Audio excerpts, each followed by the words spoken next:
All right, buckle like everybody, because today we are taking a deep dive into some seriously fascinating stuff. Oh, yeah, we've got a wild mix of sources this time. We sure do.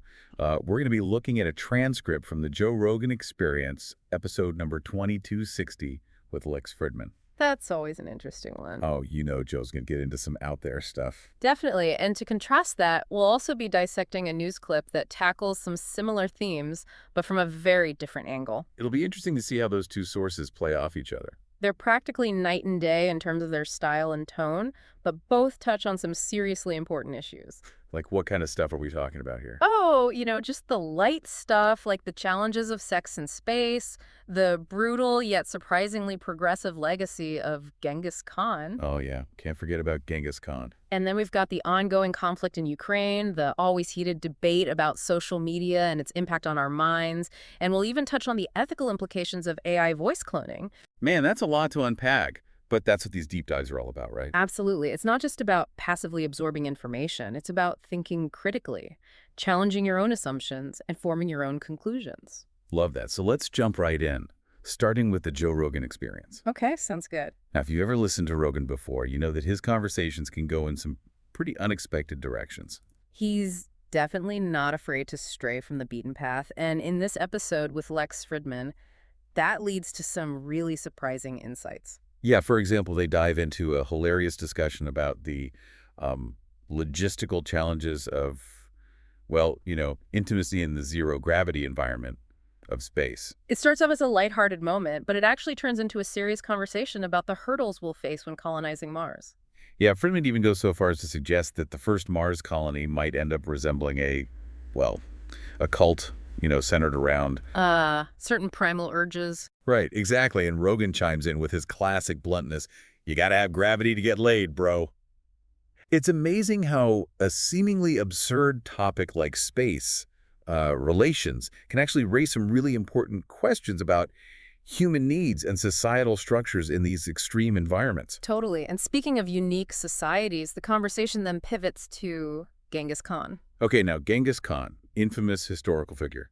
We often think of him as just this ruthless conqueror. And for good reason. I mean, the statistics are pretty staggering. He's estimated to be responsible for the deaths of 10% of the world's population during the Mongol conquests. Which is just mind-blowing when you think about it. Yeah, absolutely. But Fridman actually presents a more nuanced view of Genghis Khan, pointing out some of his surprisingly progressive policies, like religious tolerance within the empire, and the significant roles women held in leadership positions. It's a good reminder that even the most infamous figures in history can have unexpected layers to their legacy. Oh, for sure. Fridman even highlights how the Mongols would often offer their adversaries the option to surrender peacefully and pay taxes rather than face, certain death. A somewhat more humane approach than we typically associate with them. Yeah, it definitely challenges that black and white, purely villainous image we often have of historical figures. History is rarely so simple. It's so true. Rogan, though, doesn't let us forget about the brutal realities of the Mongol conquests. Right, he brings us back down to earth. He shares a pretty chilling anecdote about Genghis Khan killing his own brother over, get this, a stolen fish. Wow, talk about holding a grudge. No kidding. And Rogan also speculates that the social structure of the Mongol Empire might have, in a way, forced women to accept new husbands, the conquerors, after their original husbands were killed in battle. Yeah, a sobering reminder of the often harsh realities of that era. It really paints a vivid picture of just how different life was back then. And how much those historical events continue to shape our world today. It makes you wonder, how do we reconcile those seemingly contradictory aspects of a figure like Genghis Khan? The brutality alongside the progressiveness. It's a question historians continue to debate. And it's those debates that make history so fascinating, right? It's not just about memorizing dates and names, it's about wrestling with those different perspectives and drawing your own conclusions about what those events mean. Yeah, it's about engaging with the past in a way that helps us understand the present even better. Exactly. So from these historical conflicts, Rogan and Fridman then shift gears to a very current one, the war in Ukraine. A conflict that's hitting close to home for Fridman, whose family is from Ukraine. It brings a deeply personal dimension to his perspective. He doesn't shy away from expressing his emotional connection to the conflict, but he also emphasizes the need for peace. But he makes a really interesting point, arguing that negotiations should be approached from a position of strength. Yeah, he even goes so far as to suggest that someone like former President Trump, with his unconventional style and deal-making experience, might be the right person to broker a peace agreement between Zelensky and Putin. Now, that's a controversial take. You can say that again. It definitely sparked a lot of debate online. It really challenges us to think outside the box when it comes to conflict resolution. It also raises questions about the qualities we look for in leaders, especially during times of crisis. Do we prioritize predictability and experience, or is there room for unconventional approaches and personalities? Right. And Fridman, he's not just talking the talk, he's actually walking the walk. He shares about interviewing Zelensky in person and discusses his plans to interview Putin in Russia. That's pretty remarkable access. It is, and it really highlights the human side of this conflict and the role individuals can play in seeking solutions. It also reminds us of the importance of firsthand accounts and hearing directly from those affected by these events. And speaking of hearing from people, Rogan and Fridman then take a hard left turn into a topic we all grapple with: the impact of social media on our mental health. Ah, the double-edged sword of the digital age. Right. Rogan, in his classic no-nonsense style, advises, don't read the comments. Sage advice, especially these days. No kidding. But Fridman brings up a really interesting observation, noting that even intelligent and thoughtful people can behave poorly online, almost as if social media encourages our worst selves to emerge. It's like the anonymity and the lack of real-world consequences create this environment where people feel emboldened to say things they would never say face-to-face. It's almost like a de-individuation effect, where Yeah. people lose their sense of personal responsibility. Yeah, it's a fascinating psychological phenomenon, and it definitely makes you wonder about the long-term impact of this kind of online behavior on our society as a whole. And Rogan, while he doesn't hold back, calling people who constantly post negative comments online losers. A bit harsh, perhaps, but I think his point is that there's a difference between engaging in healthy debate and just spewing negativity for the sake of it. Right. It's about recognizing the line between constructive criticism and just being a jerk. And it's about remembering that there are real people on the other side of those screens. Yeah, the internet can sometimes feel like this vast, impersonal void, but it's important to remember that our words have power, and they can have a real impact on others. Even in the digital world, empathy and compassion are essential. Well said. And from the often chaotic world of social media, the conversation takes another fascinating turn: the ethical implications of AI voice cloning. Now, this is where the line between science fiction and reality starts to blur. Tell me about it. Fridman actually describes using this technology to translate and dub his interview with Zelensky into various languages. And this is where things get really interesting, ethically speaking. Yeah, Fridman himself acknowledges the potential for misuse, expressing concern about the possibility of manipulating the technology to put words into someone's mouth. A chilling thought, especially given how rapidly this technology is evolving. It's like something straight out of a dystopian novel. But it's becoming increasingly real. 11 Labs, the company behind this specific voice cloning technology, is already making waves. And it's raising a lot of questions about how to ensure this technology is used ethically and responsibly. It's a prime example of how technological advancement often outpaces our ability to fully grasp its implications. And how important it is to have those conversations about ethics and responsibility right alongside those technological developments. Absolutely. We need to be thinking about these things now before it's too late. Proactive, not reactive. That's the key. Couldn't agree more. So from the depths of the digital world, Rogan and Fridman bring us back to the tangible realm of space exploration. As their conversation winds down, they happen to witness a live SpaceX Starship launch. A fitting end to a discussion that touched on everything from the mundane to the cosmic. It really captures that sense of awe and ambition that surrounds space exploration. You can practically hear the excitement in their voices as they marvel at the rapid advancements in space technology. They even touch upon the successful launch of Blue Origin's New Glenn rocket just the day before. It's like we're living in a time where these incredible achievements are becoming almost commonplace.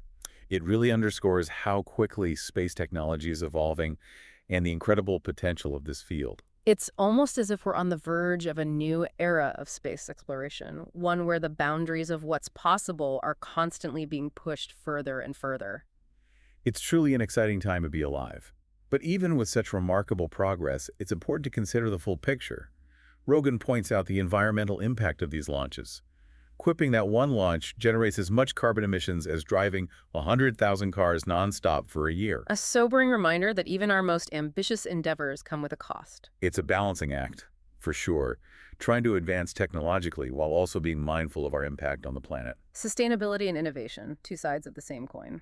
Exactly, and despite the downsides, Fridman, ever the optimist, declares, "This is why I fing love America." Yeah, I love his enthusiasm. It perfectly encapsulates that blend of ambition, innovation, and a touch of swagger that makes this part of the conversation so compelling. It's that American spirit, that drive to push boundaries and dream big, that has led to so many breakthroughs. Yeah, it's a reminder that while we need to be mindful of the challenges, we shouldn't lose sight of the incredible potential of human ingenuity. Well said. And that brings us to the end of our deep dive into the Joe Rogan Experience. Oh, we're not done yet. Oh no, we're just getting started. Up next, we'll be dissecting that news clip I mentioned earlier, and let me tell you, it's a completely different beast. A much more formal and, let's be honest, confrontational environment. It's a stark contrast to the free-flowing, sometimes meandering style of the Rogan podcast. But it's in that contrast that we often find the most valuable insights. Absolutely. So stick around as we explore how the same themes can be presented in radically different ways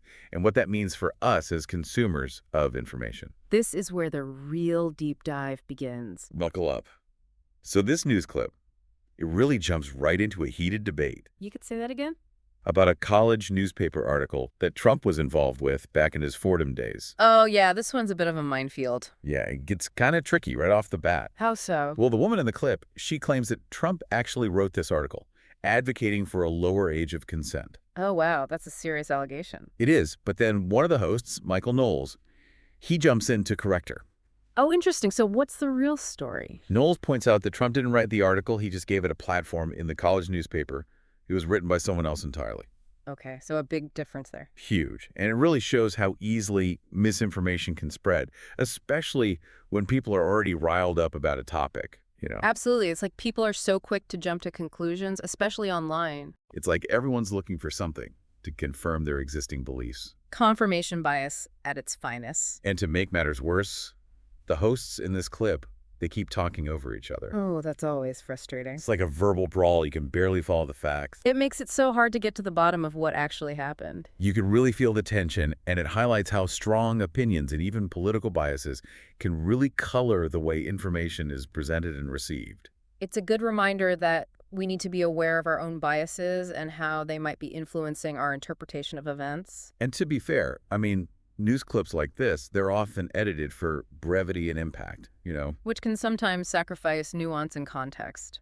Yeah, it's definitely a different beast than the Rogan podcast, where they had the time and space to really explore different viewpoints, even if they disagreed. Exactly. It's all about recognizing the limitations of each medium and taking everything with a grain of salt. So we've got these two very different sources, a long-form conversational podcast and a short edited news clip, both touching on some really complex issues, but presenting them in vastly different ways. Two sides of the same coin, in a way. I like that analogy. So what can we learn from this? How do we make sense of it all? Well, I think the key takeaway here is the importance of critical thinking. We can't just passively absorb information, especially in today's media landscape.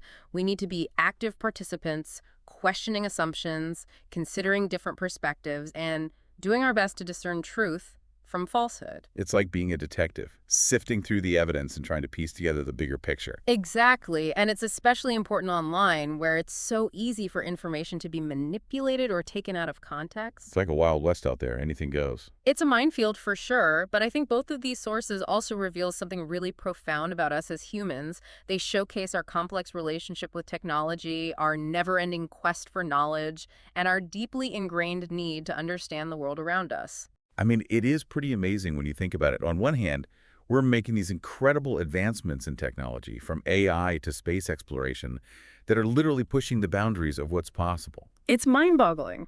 It is, but at the same time, those same technologies can be used in ways that are, well, harmful. They can be used to spread misinformation, so discord, or even manipulate our perceptions of reality. It's like we're constantly teetering between progress and peril. It's a delicate balance for sure, and it requires us to be both innovative and responsible. And then there's the human element. You see it in Rogan and Fridman's passionate, sometimes rambling, but always thought-provoking conversations. You see it in the heated back and forth of the news clip. We even see it in historical figures like Genghis Khan, a leader who embodies both the best and worst of humanity. It's a reminder that we're all complex beings, capable of great things and terrible things. That duality is part of what makes us human. So where does that leave us?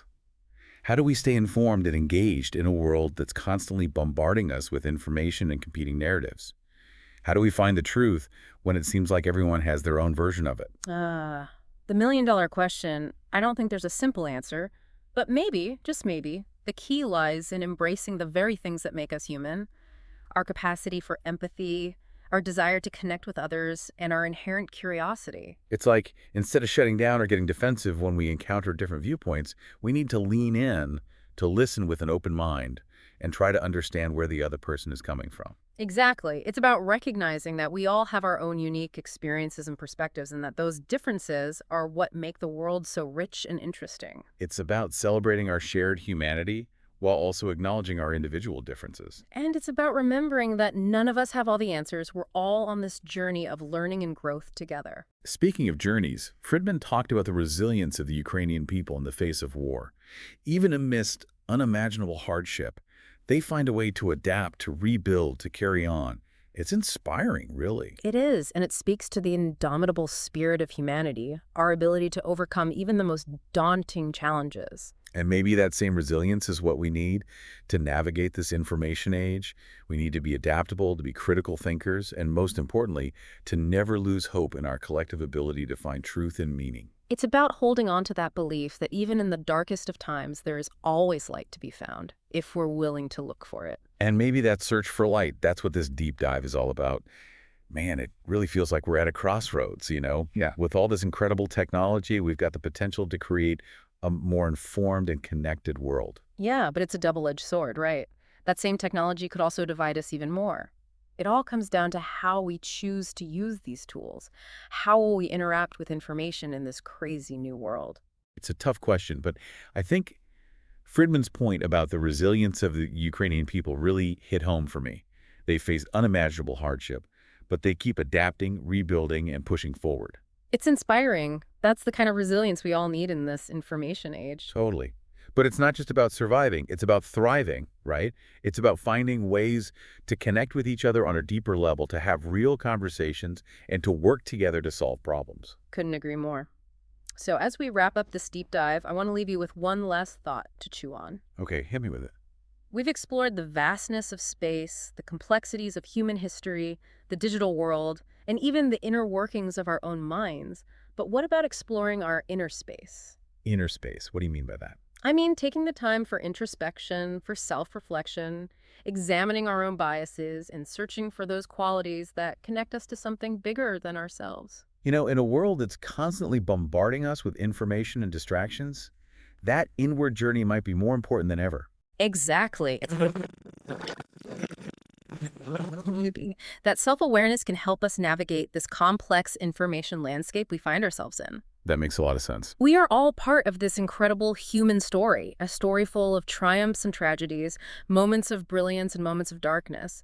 And as we face an uncertain future, it's that shared human experience that will ultimately guide us. That's a beautiful thought. And on that note, I think it's time to wrap up this deep dive. Until next time, keep exploring, keep questioning, and keep connecting.